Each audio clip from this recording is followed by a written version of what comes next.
everybody. This is Jessa here. Welcome to Ask an Expert. I'm so excited to be joined by Hilary Moore Hebert so that we can talk about dressage exercises to spice up your training at every level. That topic was suggested by Hilary, and you guys were so excited about it, and I understand why. So I'm really excited to get into the questions that we got ahead of time and the questions that we'll get during this hour so that we can equip you with all sorts of things that you can try with your horse. But before that, Hilary, thank you so much for the great topic idea and for spending the hour with us to help us with our training. It is absolutely my pleasure. And with the temperatures skyrocketing outside, it was not a hard thing to come up with as a topic. Good. Yes. And now we get to sit in the AC and discuss it, which is nice as well. Before we get started, I won't be able to do your resume justice, but just to give some background to people, you are a Grand Prix trainer and rider. You're a USDF Gold, Silver, and Bronze medalist, a USDF Big L graduate, the former senior editor of Dressage Today magazine. And we know you because our wonderful Ride IQ coach, Emma Klugman, works with you. And anyone Emma loves, we love. So you have a very, very impressive background. And definitely, I'm sure, all sorts of tools in your pocket that we get to talk about. So let's set the table for a minute. Tell us where you are in the world and what your training program looks like right now, both in terms of instruction and the horses that you're riding. So I would like to go back in time because I always think it's important to start with that. I am of the generation where we really were multidisciplinary growing up. So I started doing riding lessons at a hunter jumper barn when I was 9 years old and talked them into letting me be a working student there. And so in exchange for emptying and refilling all the water buckets, I got to ride this lesson pony in the back field that I couldn't get the saddle onto because it was too tall for me. So I rode her bareback. And then I went on to ride in camp over the summers and really learned how to take care of horses, doing side saddle, eventing, Western, jumping, everything. And that's where I started doing more eventing growing up. I did that when I was a young rider in both dressage and eventing at the advanced levels, lowercase a advanced. And then I switched to just dressage when I went into college and sort of was dabbling in it. I was on the intercollegiate teams and doing other things with my own young horse. And then I went to graduate school to pay for it. I started training horses, and then I dropped out of graduate school for journalism, and the rest is history. So while I was working at Dressage Today, I bought a farm in Germantown, Maryland that we have owned and renovated completely. There are 22 stalls here. And then we also have a family farm down in Wellington, Florida, that is 7 stalls. And when my son started to go to school full time, we actually moved there full time. And so I have kept my barn up here. I'm here in the summertime. The rest of it, I come back and forth to teach monthly. And then I do remote lessons with the 10 horses I have in full lesson training up here, as well as the horses I have down there. So I have 29 stalls in all. It just depends on the month, how busy we are. I didn't know that you had the spot in Wellington. So do you like winter in Wellington, or are you really back and forth the whole time? I summer in Maryland. Okay. So we just got here a week ago. If you could see the rest of my dining room, it is filled to the ceiling with suitcases. The horses just got down here because my son finished school 2 weeks ago. And then we will be here until the end of August. And then we will return to Wellington with my competition horses. It's a lot to juggle. But you have 2 really, really beautiful locations and good locations to have horses. Yes, it has been an absolute gift. People always say, oh, it's so lucky that during COVID, people got into remote lessons. I actually have been doing remote lessons for quite a bit of time before that. And so when COVID hit, a lot of people were asking me for advice of how to set that up. But it's been very successful. I have students who are both dressage and eventers through the international levels. And what I hope we can get into a lot today is that the training system I have is very much based on theory and understanding the how and why of things versus my getting on their horses, tuning them up, having them get on and just regurgitating what I did. I turn my students into riders who ride like professionals. That is so huge. And that's something that we talk about a lot at Ride IQ is how do we get the amateur rider to think like a trainer, to understand why they're asking what they're asking and what they're looking for. So we definitely will talk more about that as we get into each of these exercises.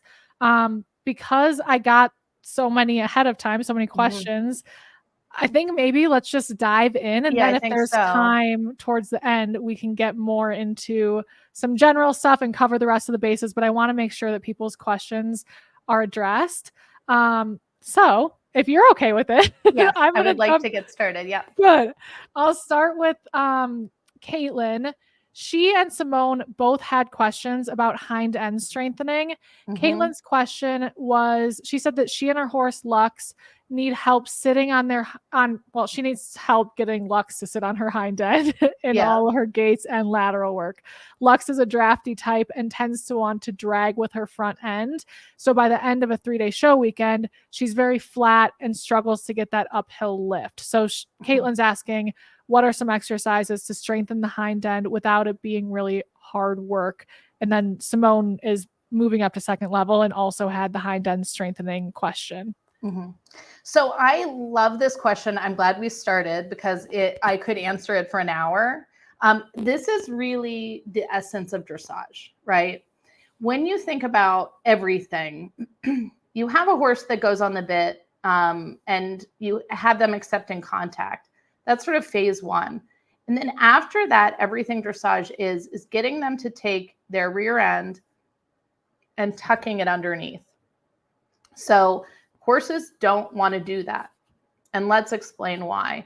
First of all, it's conformationally not always in the cards. In some cases, when people say there's a breed bias, it's not really a breed bias. It's that the horses conformationally may have a propensity in certain breeds. And so if they're built to do other things, that allows them or encourages them to be out behind in the breeding conformation. But I've seen as many warm bloods who have just a tendency to do that in terms of how the angles are of their hind leg. They also don't want to do it because it's hard, right? The same way it's hard for us to sit upright with correct posture or to walk upright as we're going up a hill. You want to kind of lean forward and use momentum in your favor. So even if you can do it, it doesn't mean you want to.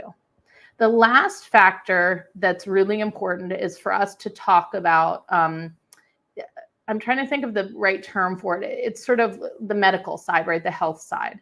And you can get as far as saying a horse can't do it because they are physically on the verge of having injury, but also you have horses that are aging, that are sore from their hocks starting to fuse, arthritis, whatever. Maybe you have a horse who has ulcers. Maybe you have a horse who is going through a heat cycle. And so they don't want to come up underneath in their hind leg because it's physically uncomfortable for them for medical reasons versus it's physically hard because they're tired or because they don't want to because it's hard because, they're not desiring it. So why do I talk about all those things? Because it's really important that you have a team of a vet, farrier, saddle fitter, and if you are not skilled enough, trainer who can look at this and say, everything is checked off, right? Like we have all of this wellness and everything's fine. And as long as that's all good, then off you go. And you progressively condition them to be underneath themselves. The same way I'm not going to go out and hike to the top of Kilimanjaro tomorrow. It's not fair to a horse to expect them to go out and be doing all the things over and over and over again if they are not conditioned for it. So how do we start with this? It's really helpful to think about the concept of second level as being that delineation. Why? Because second level is when we introduce collection And in the most basic ways, collection is the start of engagement of the hind leg, right?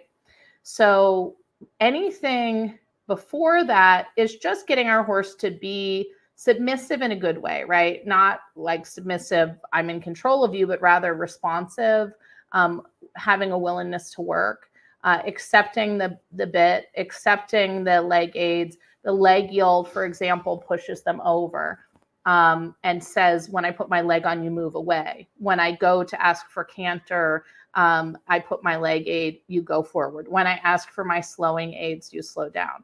But at second level, you're starting to say, can you do all of that and start to modify your natural way of going so that you are underneath yourself? So why is that important to know? Because then everything at second level and above is going to help improve that. So then you can just pull out every test sheet at second level and above in a dressage test and use all of those exercises that are seemingly new. So what are those things? We have 10-meter circles of volte. You can get fancy if your horse can handle it and spiral it down to 8 meters. That starts to be the fancier version of it. Then you have shoulder in. Then you have haunches in. And then you have half pass. And so you have all of those things.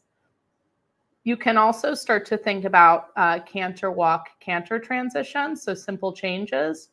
And then also just in general, being able to modify your horse's gait so you can change the pace.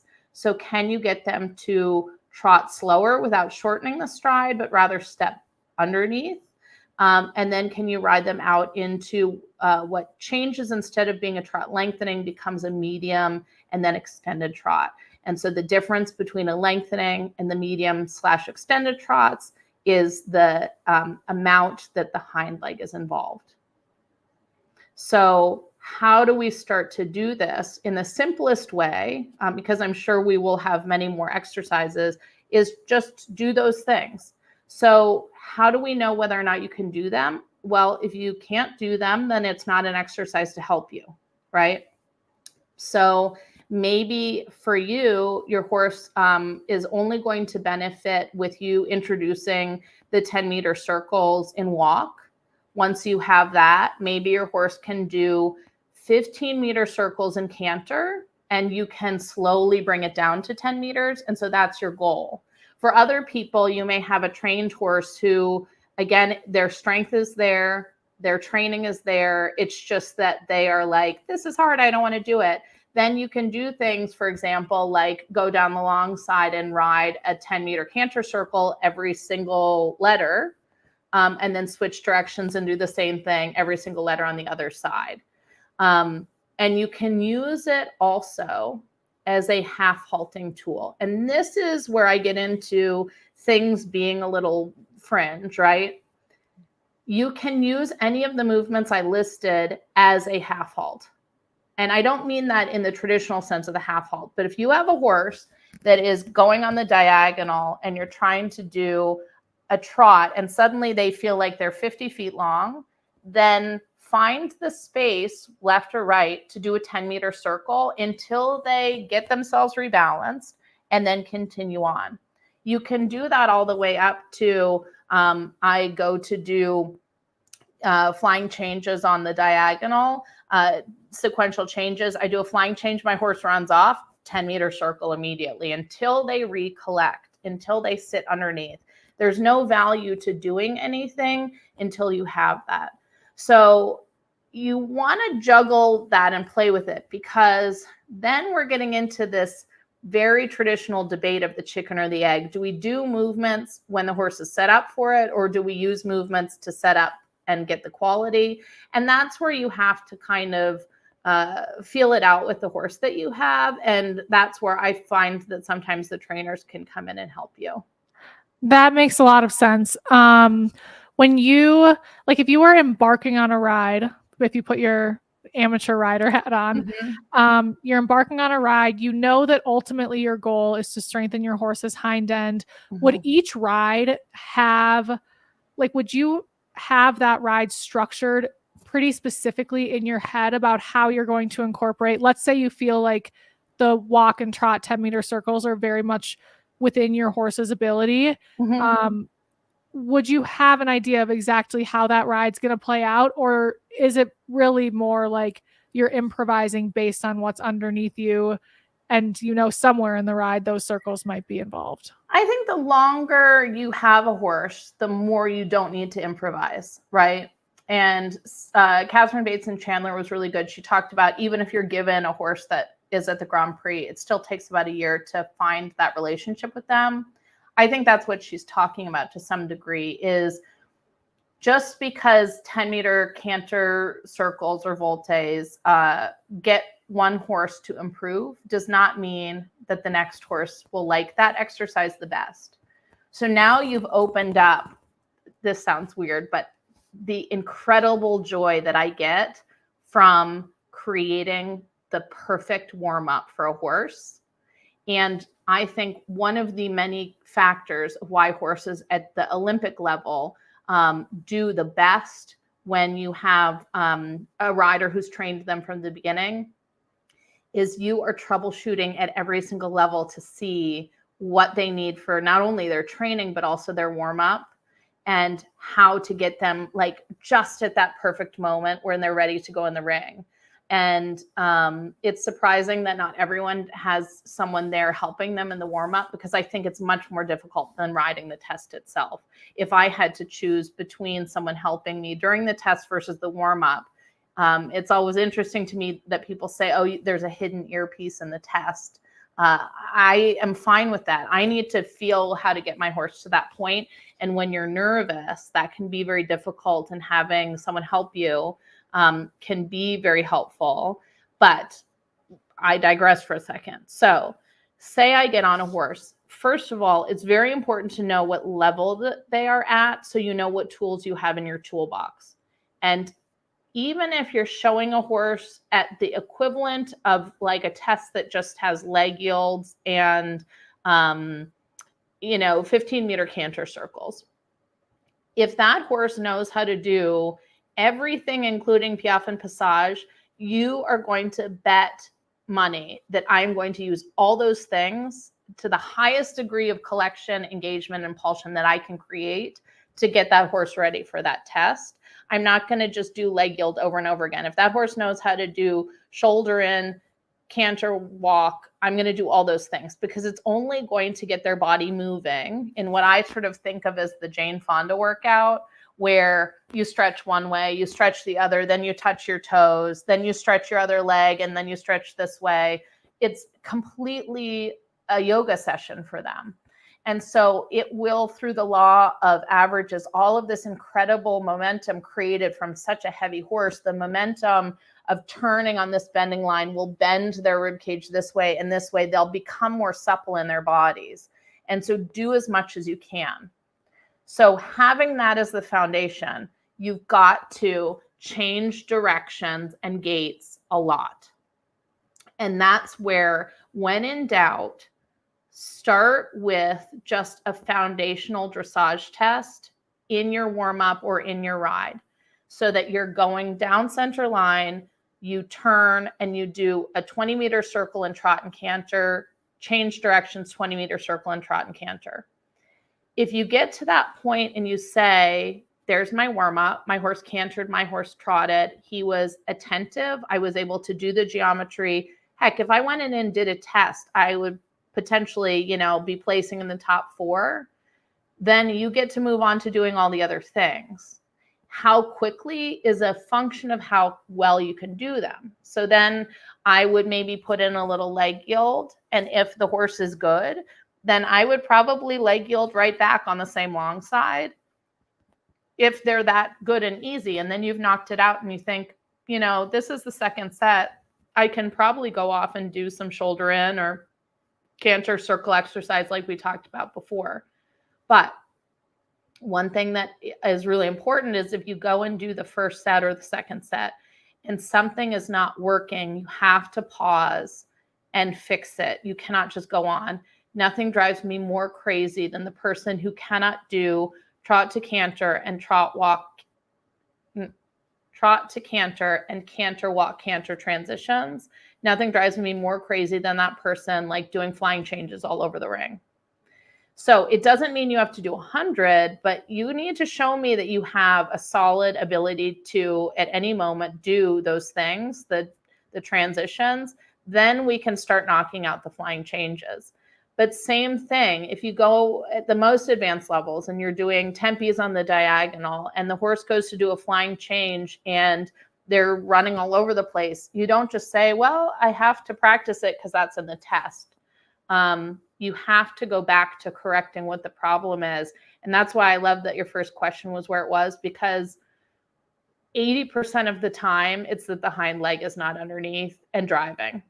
A horse that's heavy in the forehand, leaning into the one side of the rein, most likely is not using their hind leg the way they should. So now not just engaged underneath, but also not pushing off properly. And what's really nice about it is, even if you're not sure, just do a lot of different things at the second level work, shoulder in, and it should fix it. So that goes to one of the exercises I like to do is folding in. How do we fold in changes of directions? Here are 3 exercises you can do with shoulder in that are not test-like that will help that. The first one is shoulder in on the quarter line, and then you turn. If you're on shoulder and left on the quarter line, starting at the end, you turn left and then right. So you've made 2 90-degree turns. You will then end up on the opposite quarter line in the opposite rein into shoulder in. So it's a quicker turn than you see in the test where it makes that shape.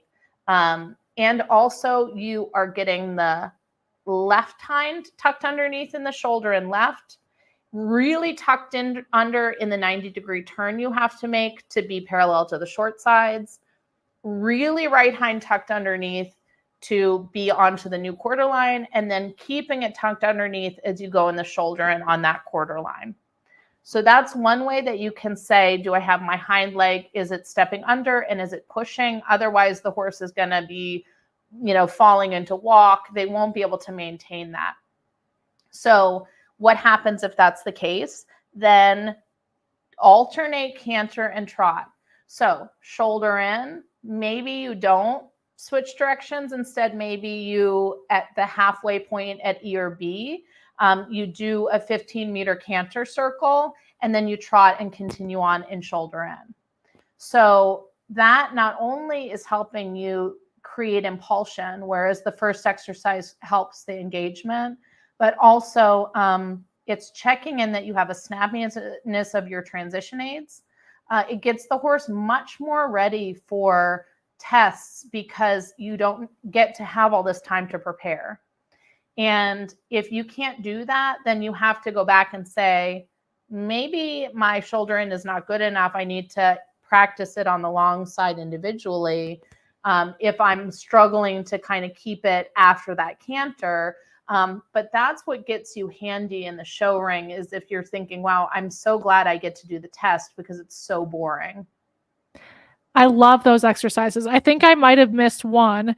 I got the quarter line to quarter line, shoulder in. So you're on both directions. Yep. And then shoulder in down the quarter line with maybe a canter circle halfway. Yeah, so you do shoulder in on the quarter line. And then when you are next to or across from, however you want to say that, E and B, you can canter a 15-meter circle to get to the far letter. And then you trot before you go straight ahead again on the quarter line. So it's like a little loop-to-loop. Yeah. And that gives you that. You can also do it where you can do shoulder in and then just canter on the short side before you go into shoulder in. That pulls it back. If you're struggling with that and you still want the benefit of the impulsion, you can always canter on the short side and then trot and go into just a nice show like basic shoulder in on the long side. It definitely is clear that this would make both you and your horse so sharp, which I think a lot of solo rides especially can do kind of like it be mind numbing a bit for both the horse and the rider. So having things like this at the ready is great. Yes. I'm curious, when do you know that the training session is over? And I think dressage riders are, in my observation, dressage riders seem better at this than event riders. Yeah. Like there's a clear something's accomplished and now we're done. How do you determine that moment? Yes. So first things first, and I don't know if I'm going to scandalize everyone with this, but I walk my horses for warm up between, if I'm rushed, 15 minutes and 25 minutes. And people are like, oh my gosh, what do you do in that time? So I try to get it that they're out, around the property doing that. We're very lucky because we have a bridle trail down in Florida and I live on a large acreage in Maryland. And so I try to walk them around to warm the horses up, but they better be walking so that if I were in a free walk in a test, I'd be getting an 8. I want it to be like they are headed for home, ready to go, an almost nerve-wracking pace. So it's good to get them to increase their stride length. It's good to get them into the habit of having that. So that being said, what do I do for sets? I always have sort of a rule of 3s. So I think of my first set as being just a warm-up set, where I talked about that before. It's just walk, trot, canter, get a feeling for the horse. It's a good way to see if the horse is feeling uneven, feeling unwell. The more you know them, if they suddenly are like crow hopping, bopping around into the canter, it tells you that something is unusual. But the other thing too is we've talked so much about collection. I really think it's important for them to have a nice working canter and trot in the beginning so that the collection isn't always trying to get them to slow down and wait for you. And so the more you're just trotting, I'm going, bop, bop, bop, bop, bop, I'm cantering, I'm happy, there's joy in this whole thing, and I'm not micromanaging you. But after that, my rule of 3s is each set tends to take about 5.5 minutes, is about the length of time that you would have to ride a test. So just for everyone to have a ballpark sense, right? So if you assume it takes somewhere between 5 and 7 minutes for a test, each set, I think, when you're feeling like you want to take a walk break, tends to be after about 5 or 7 minutes. So if I walk for 15 minutes and then I do a 5-minute set for my warm-up set, that's 20 minutes. Then I do maybe walk one time around, that's adding another 2 minutes. If I take those walk breaks when all's said and done, you'll probably get 5 to 10 minutes of walk total, because sometimes I tend to do some walk exercises in one of the breaks, so it takes longer. So that's 25 minutes. That gives you a cool down set, which also is 5 minutes at the end of doing stretchy trot in each direction in a figure 8, or letting them just kind of canter out, just something fun to decompress. That leaves you 3 work sets in the beginning. It's very much like the 5-paragraph essay where you have an introduction and a conclusion, not let's introduce something and instead do something else and then go to a third thing where you're getting screamed at because you're an idiot. Instead, it's an introduction of what you're going to do is work. The first set is a concept of what you're going to do. And you can have the loosest sense of, today, I feel like I really want to touch on my trot work. You can do a series of exercises like you talked about. If you notice that your horse is struggling with X, Y, or Z, the more you know about biomechanics, the more you can troubleshoot. And I'll get back to that in a second. And then the second set, say I worked on trot, I'm going to try to fold in canter because you didn't do it in the first one. You want to add impulsion. The same way if I did canter in the first set, I want to kind of calm things down and do trot. And then the last set before the cool down set is like really saying, okay, I've got it together. Maybe I have a test coming up. I'm going to put together the trot tour of the test. Maybe I'm going to run my whole test. Maybe I'm going to try something that's a little out of my comfort zone because I don't have a show this coming week. So my horse was really good with the 15-meter circle and canter. The last set before the cool down, when they're still going, I'm going to try 10-meter circles, right? So I'm pushing a little bit. But if it doesn't work, it gives you the time to come out to 15, reassure them it's fine, and you're not in this point where they're so exhausted that they're wanting to stop. So that's how I kind of have those things functioning. I think that that is way easier said than done. And I think that a person who uses their trainer the best is going to have a notebook, and they're going to start having an understanding with all of their test comments and scores and feedback. They're going to be able to tell you what their horse's strengths and weaknesses are.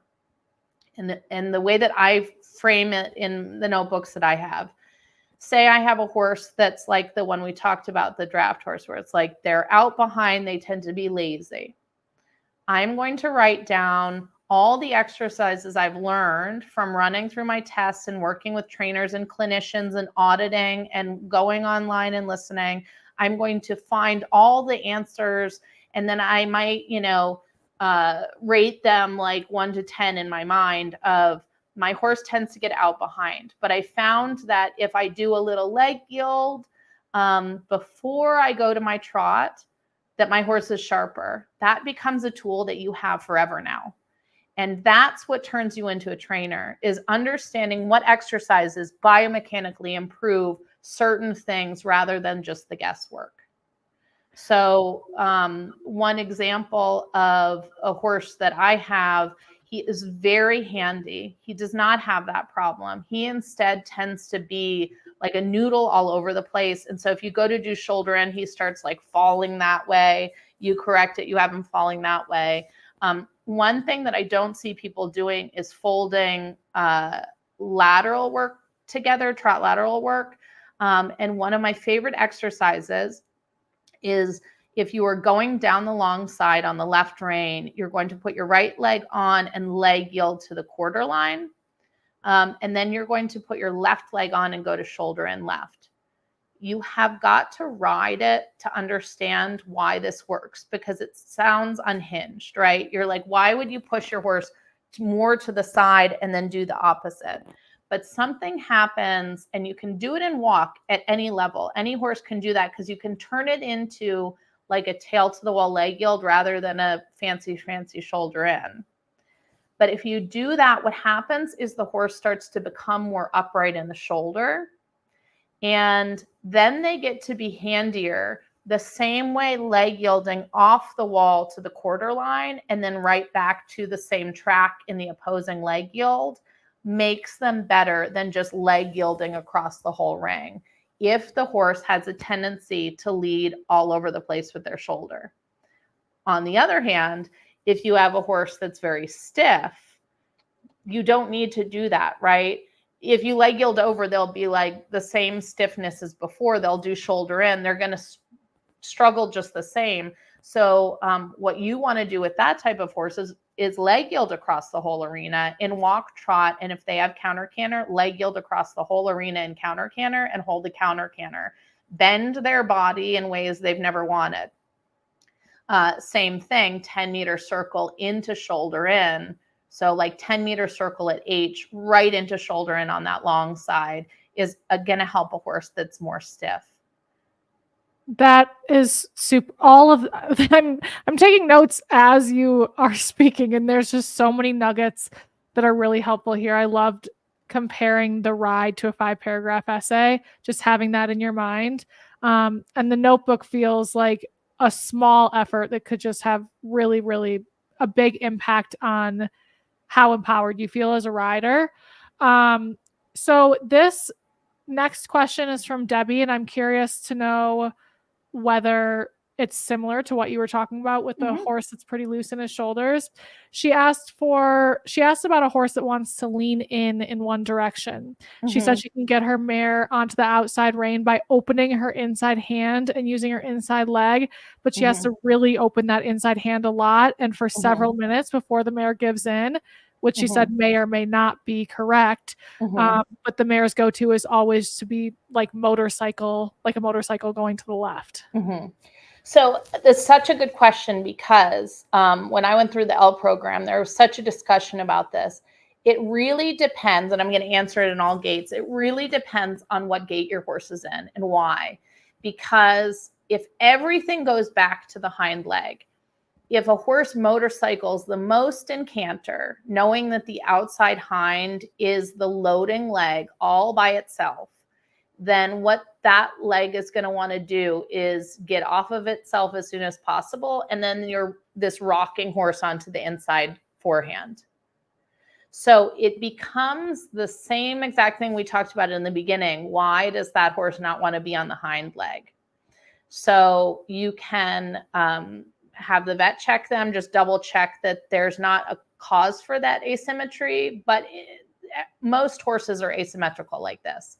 I just like to sort of start with that in the off chance it's an older horse who happens to have arthritis in a hock, and you can do anything you want to in the whole wide world, and they're never going to sit back until that gets sorted. And that's why I like to say it. But you need to trick them into wanting to take the hind leg with the understanding of biomechanics. So let's talk about this. What gets the hind leg underneath? We talked about 10-meter circles. We talked about how bending lines, the inside hind comes up and underneath. We talked about shoulder in. So say the horse is leaning on the left side, did she say, or did she not say which side? Yeah, going to the left, she motorcycles. So I want to know how that horse's shoulder in right is, because I want to see that the right hind is accountable. So when she does shoulder in right, is the horse handy at it? If not, if it's struggling, then that starts to tell you that the right hind is not wanting to do its job.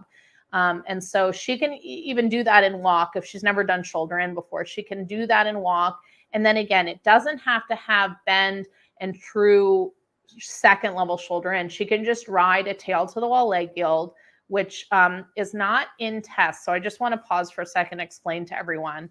It is a gentle angle of 35 to 45 degrees where the horse is as straight as they would be in leg yield coming across the arena. But in this case, they're angled along the wall, where tail to the wall is when the tail is on the wall and the rest of their body is off.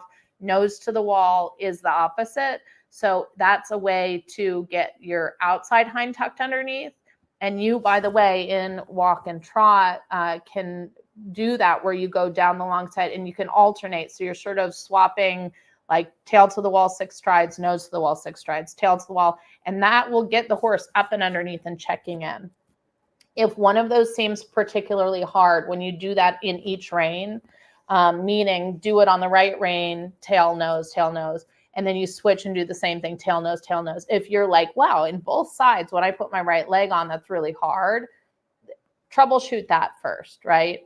Find ways to get the horse listening to that, get them first to do that in the walk, and then get them to do that in the trot. But if the hind leg is responsive in the canter, and the shoulder in and everything else, when she does counter canter, for example, so she's on the left lead and comes through the short side and the horse is totally fine.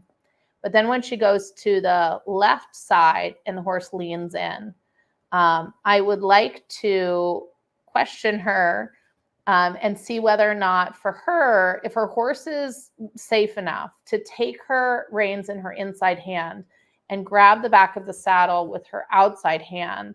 And she can do this on the lunge line with someone not influencing the horse, but just for safety. And don't put side reins on or anything. But see what happens when she takes her weight more on her outside seat bone and loads more of her body weight towards the outside hind. Because when you open your inside rein, you're going to naturally lean forward and in, which is allowing your weight to shift more onto what? The inside forehand, which is only going to encourage the problem. And then your horse will say, well, you know, engagement is really hard, so you just stay here. And so some horses are clever enough that they're like, if she stays here long enough, I'll reward her and seem really happy. But it's because they want you to get off their outside hind. And I see people all the time whose horses have tricked them into sitting just a touch light, even at the FEI levels, where you're like, you know, if you would just sit your butt in the saddle, the horse then immediately transitions down, and you say, oh, they've talked you into not sitting into their back. So sit in their back and see how that feels. But why is opening your inside rein when they're falling in wrong? Because I think of the opening inside rein as the way that if you are going in leg yield, you have your rein up against the neck gently as you ask. It's not neck reining, but it's cueing similarly to say, keep your shoulders here. And you don't see more advanced riders opening their reins all over the place, because the idea is, like holding their hand, your horse having the reins on either side of their neck is sort of creating the tunnel for them to work in. And so when you open one particularly wide, you're sort of saying, can you go that way? It's why with really green horses that won't go on the bit yet, you can take your hands really wide. It's a greater working space for them, and they can have some deviation. By opening your inside rein and sort of saying, go that way. And so she, I think, is actually creating a harder problem for herself, because part of her body is saying going that way. The rest of her aids, she's probably having to work double time with that left leg. The left leg at the girth is the right answer. So what would I do as a solution? I would exaggerate the problem. So what do I mean by that? Go in canter left on the long side, down the track, leg yield off the wall, which is a weird thing I know in canter, but it's activating the hind leg. So the right leg is pushing the horse in left lead canter to move left, still staying parallel to the long side. And then you're going to be at the quarter line, or maybe not so far over, but you'll get to your halfway point by E and D. And then what you're needing to do is feel connection in your right rein, which should feel loaded because the right hind is now active from the leg yield. You feel your right elbow. You feel the connection from that active hind leg. You know you have activity of the hind leg because you just leg yielded. You take your left leg at the girth and you push your horse back to the wall. And they better listen. And if you do that a couple times, then the horse will say, oh, I have to go off that left leg into my right rein. It will get them more rebalanced. If the horse swaps leads or doesn't do it, do not fret. What you need to do is just do it on a 20-meter circle. So you go on a 20-meter circle, you come into 18 meters, create the falling in on your own, and then push them out. And so the more you create that problem, the same way a horse that breaks from canter, if you practice a zillion transitions, I find that the horse is less likely to break. And if they do, you're going to be like much quicker to get them back. So thinking about that, not spiraling in, but leg yield in, so that they do fall in, but you're saying activate that outside hind and then push them out. But when you push out, what I would do with the left hand is actually put it a little bit over the wither, not in direct rein over the wither, but a little over the wither, just so it's in center. So the horse says, oh, I feel that pressure. I understand that the left leg and the rein pressure at the wither are two corresponding things. And you never know, you have a horse falling through the corner. You may be able to just take that inside rein and just bring it a little snug in. And the horse may understand that cue enough that you don't even need the leg after a while. That's really interesting. And Debbie had mentioned about the biomechanics of it, whether maybe her body was doing something that was causing that. So yeah, that's super interesting. In a case like that, would you do the exercise first to the right so that the rider kind of establishes what they're doing, and then go to the harder and you side? can even do it in walk. That's a thing, and hopefully that's sort of a reoccurring theme that people are seeing, is that if you're struggling with any of these exercises, do them in a gait that you're confident with. Like if you're a little nervous about doing the idea of counter canter off the wall in canter, I don't know, I said counter canter. The idea of leg yield off the wall, if you're nervous about that, then do a little leg yield and walk and then trot. And feel that you have those pieces. It should be the canter that feels new, not that you're suddenly doing all these things that are new. Okay, got it. The next questions are on free walk, and I'll lump in a free trot question with it. Yes. So Jenny said she'd love exercises on how to improve the free walk in the neck and head position specifically. She said that her horse will lower his neck in the free walk, but not stick his nose down and out.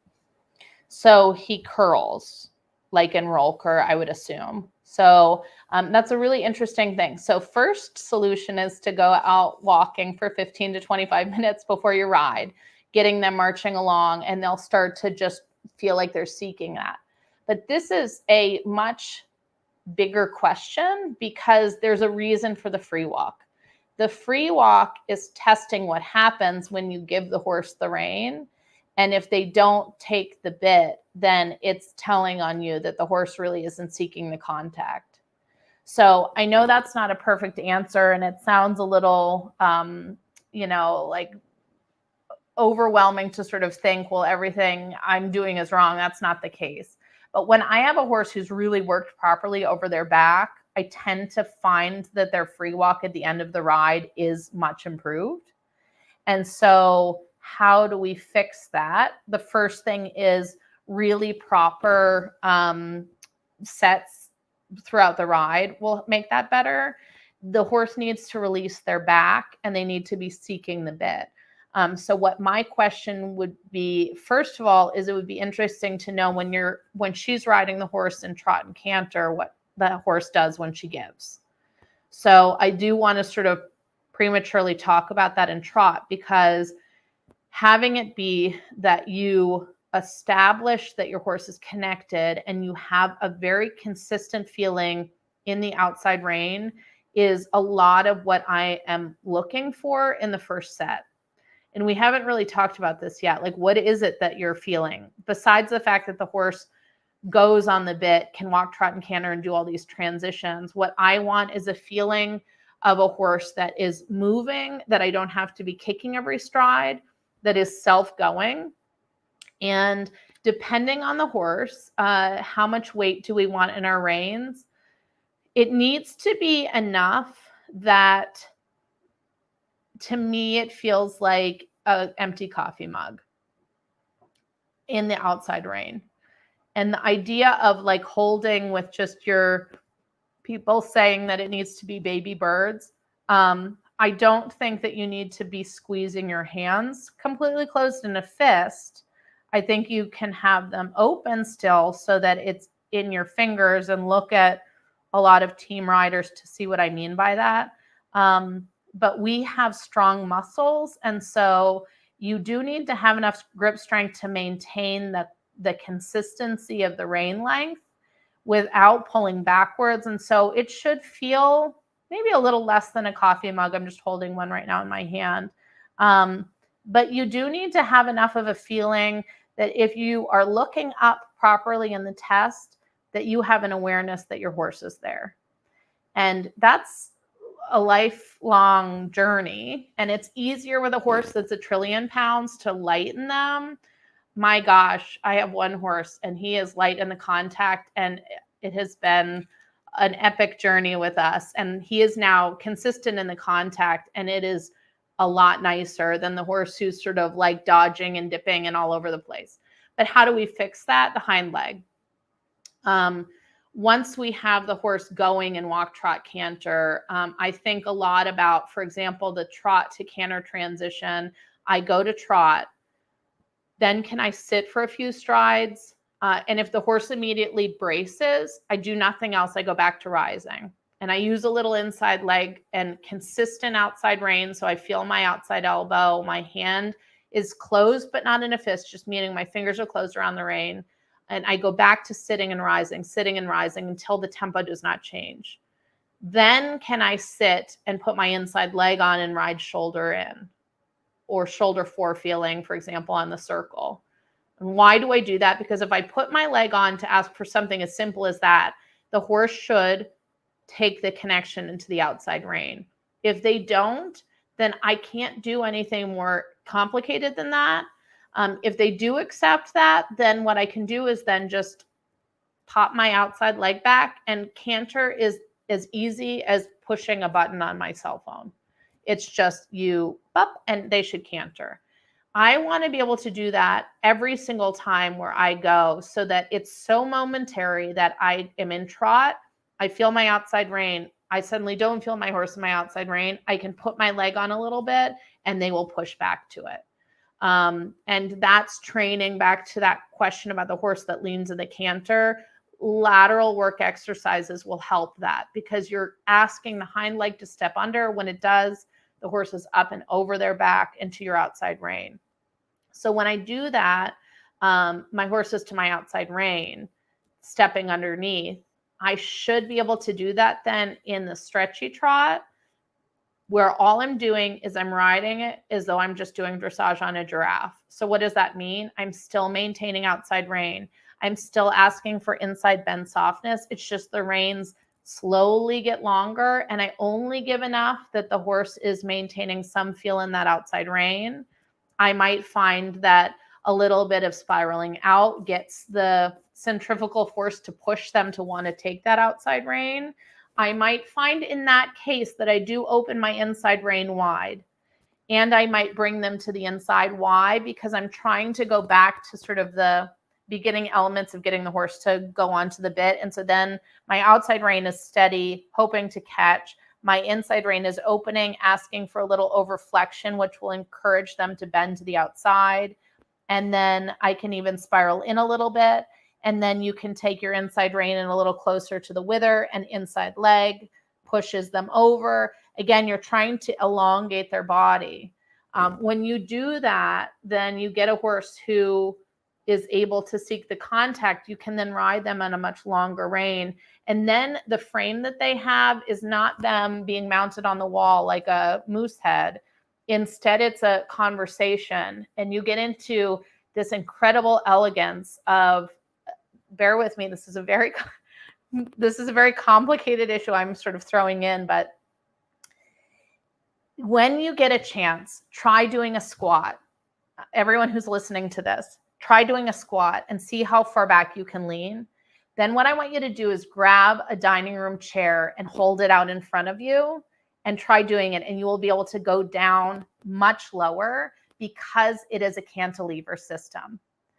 If you can get your horse seeking the contact forward, their head weighs a ton, their neck weighs a ton. The muscles, if they can telescope out like that, become a cantilever system that creates relative elevation that allows the hind leg to sit even more.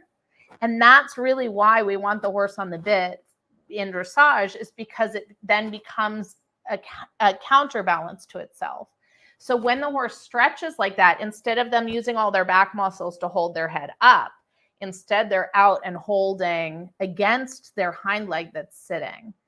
And so if we can do that in the trot, then what will happen too is the muscles from doing so much correct work, when we go to walk and we give the rein, they'll want a break in those back muscles. And then the horse will want to stretch more because they've been working properly.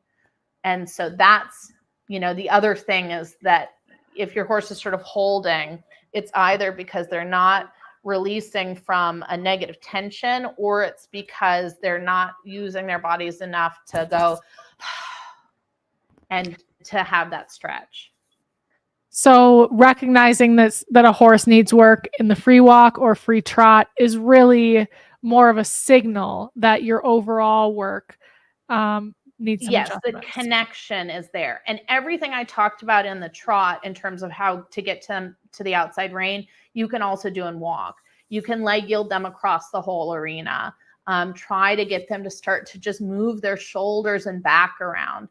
Have it be that you're spiraling in and out. Ask them to overflex to the inside, not to be seesawing back and forth, but ask them to just stretch their bodies, because it may be that they have never known to stretch their back. And that's where you kind of get into this interesting idea of both body work and carrot stretches, and how the physical therapy of showing them the way can be helpful sometimes out of the saddle also.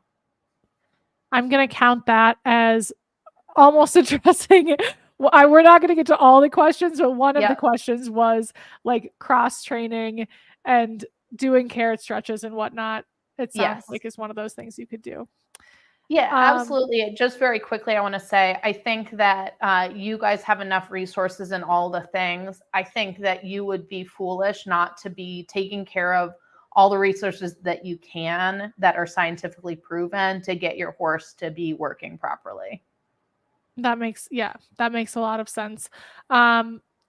A question from Maria that I think she's asking in terms of a young horse, but I think this sort of thing is very broadly applicable. She asked for your suggestions for how to make the fundamentals fun for young horses. She said she wants to build a good foundation for her 5-year-old Irish sport horse and help him so that he's not getting bored in their work. Yeah. So one thing that I think is really interesting is that it's fascinating to me that 5 years old really in this day and age is not considered that young anymore, which I do consider them young. I think unless a horse has a knack for the young horse classes, I think pushing all horses in hopes to do that can sometimes cause them to become a bit sour. So I'm not saying I agree or disagree. I think that it's a wonderful program, but don't feel the pressure to be trying to get your horse moving up to the Olympic levels in 3 years. And I think that's one big thing is take what they find interesting and fun and do that. And so I have a horse who loves to do extended canter. And so always when he's been really good, or if he has a really hard ride that he doesn't understand, my last set, my concluding paragraph is always us cantering around at a zillion miles an hour. I don't care if he's out behind. I try to stay on, but I want him to leave thinking that he's done something incredibly well and pat him and, finish with that. I think that cross training is really important. So I do not go out and ride cross country at high levels, but I do try to do things so that the horses are having a good time. So, for example, I might find some really good footing and lunge like on a slight incline. The next day I might do dressage work. The next day, depending on the horse, I might do some trot poles. The next day I might try to go out and do some dressage training on uneven surfaces. The other thing too is I think that the horse's quality of life in general is sometimes even more so a factor. So my horses get turned out as much as they possibly can. And they put up with a lot of things in terms of the boredom of the dressage work when they get to go out and be next to their friends or with their friends the majority of the time. So we put a lot of our horses on night turnout. And in general, like everything is peaceful in the barn. There's not screaming or crazy things. We don't abuse the horses. And I try to have it be that they can kind of hang out and have fun. And so if their minds are good, they look forward to seeing me, then I don't find that they get that sour. But I think that the way that I frame my training program, I think maybe explains that is I'm not one who's going to drill the flying changes 5 days in a row. I'm going to do canter, walk, canter the first day. Then maybe the next day I'll do trot, halt, trot. Then maybe the next day I'll practice counter canter. Then maybe I'll do flying changes for 2 days. But I'm not going to just do the same like short diagonal flying change every single day or run the test every single day. Yeah, that I like those suggestions a lot, and I like that even you at the top level are getting outside of the ring and doing things like finding uneven ground, and just keeping it a little bit interesting for you and your horses. So I cannot believe that we're at the hour. Yeah, I could talk to you for 3 more hours. And maybe we can do a follow-up to this, whether it's on a similar topic or not. But when we talked ahead of this, you had some really great ideas about things that we could talk about. This was already just such a treasure trove of information. And I'll share my takeaways. I'll do that in the Facebook group, but I would love to hear other people's takeaways too. I'm sure that people will ask me, so I will ask you here. Where do they find you? Are you currently taking clients for virtual lessons? Yes. So I, in addition to the fact that I'm in Wellington, come back to Maryland a lot, as people may or may not have seen, I am coaching at a lot of the shows. So I was at Fair Hill and then Defender 5-Star, and then I'm going to be going to the show that's at the PG Equestrian Center for dressage. So I do have a lot of people too who ask for coaching help like the day before the show. So most of the stuff that's going on in the Mid-Atlantic area, I am around, and then in the winter time for the whole winter circuit in Wellington. But remote lessons, I have students as far away as Denmark and South Korea. So I do a lot of that. But they're always welcome to reach out and we can brainstorm ideas. I have some upcoming clinics in places like North Carolina, Rhode Island. So I'm also around in the area. Is the best way to reach out via your website or social? Probably social media. I am on it a lot. Okay. So if people want to find me on Facebook, and I have started doing TikTok a lot more, I tend to look at those of everything, or they can just find me on my website. There's a contact form. Great. So many easy ways to get in touch with Hilary if you would like to. Hilary, thank you so much for doing this. It was such a pleasure to talk to you and learn from you. Okay, well, I hope you have a great night.